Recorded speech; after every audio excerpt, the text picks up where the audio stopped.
చాలా థ్యాంక్స్ విశ్వ.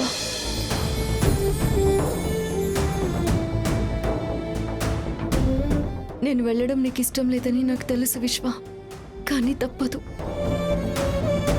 నువ్వెక్కడున్నా సేఫ్గా ఉండాలి జాను, అదే నాకు కావాల్సిందే.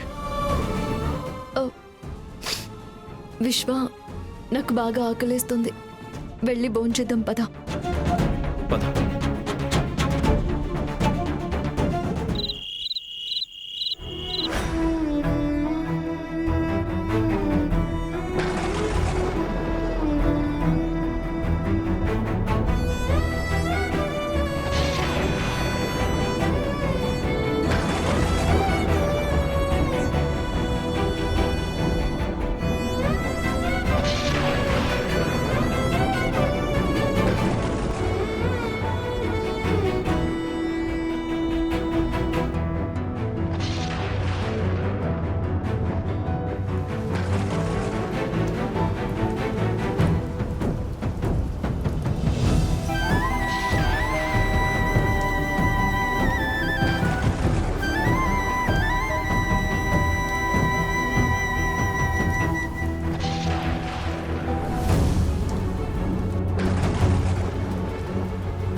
విశాలాక్షి గారికి జిందాబాద్, విశాలాక్షి గారికి జిందాబాద్, విశాలాక్షి గారికి జిందాబాద్, విశాలాక్షి గారికి జిందాబాద్, విశాలాక్షి గారికి జిందాబాద్.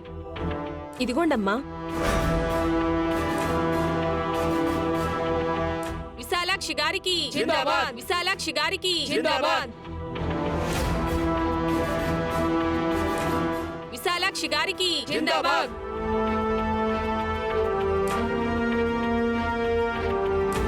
విశాలాక్షి గారికి జిందాబాద్, విశాలాక్షి అత్తయ్య, గారికి మీరు మాట్లాడుతూ ఉండండి, నేను ఇప్పుడే వస్తాను. జిందాబాద్, విశాలాక్షి గారికి జిందాబాద్.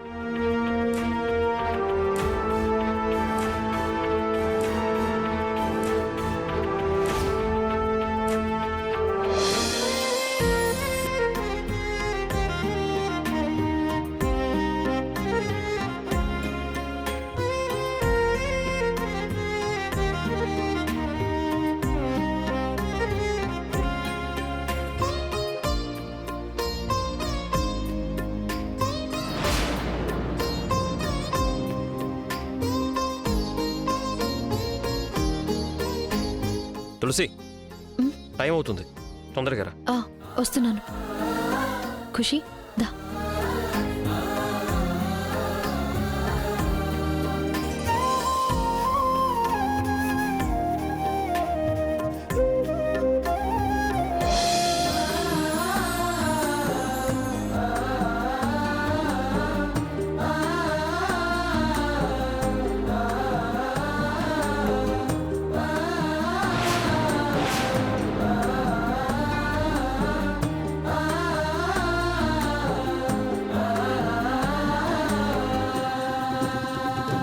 రే చూడ్రా, భైరప్పనేని వంశగౌరవం నా కళ్ళ ముందే ఎలా మంట గలిసిపోతుందో చూడు.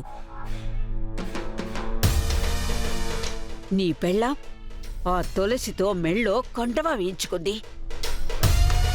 దాని చేతులతో నువ్వు గాజులే ఎంచుకోరా, లెక్క సరిపోతుంది. అమ్మా, అది కండువా వేయగానే ఇది లీడర్ అయిపోదు.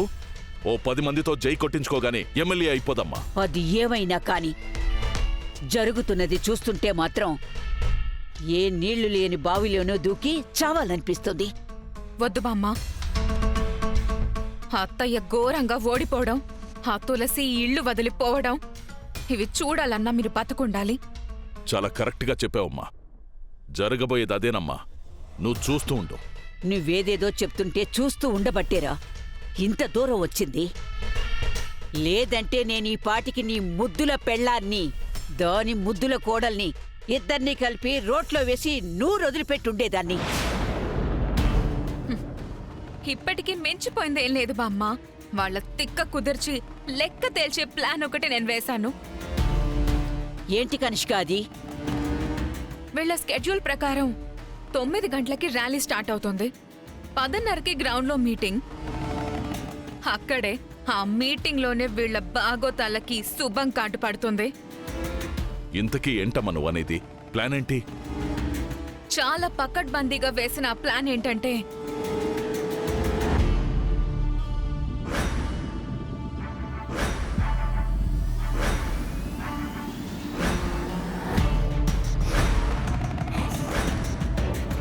అలా చివరికి భూమ్. రే, కాబోయే కోడల్ని చూసి నేర్చుకోరా. అత్తను ఎమ్మెల్యే చేయబోతున్న కోడలికి జిందాబాద్. అత్తను ఎమ్మెల్యే చేయబోతున్న కోడలికి జిందాబాద్.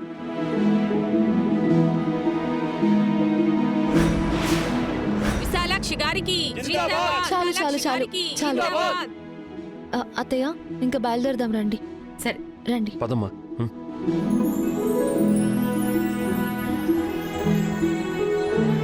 ఆగో.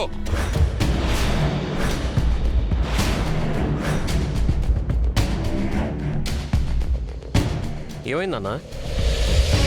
నీ అమ్మకి ఎమ్మెల్యే టికెట్ రావచ్చు, దాని ప్రచారానికి జనం రావచ్చు, కానీ ఇంట్లో నుంచి ఏదీ రాదు.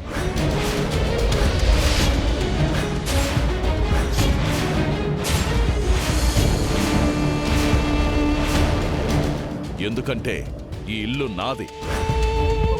ఈ ఇంట్లో ప్రతిదీ నేను సంపాదించింది. ఇదంతా నా సొంతం. నా సొంతమైనవి నా కోసమే పనిచేయాలి, కానీ మీరు వాడుకోవడానికి వీల్లేదు.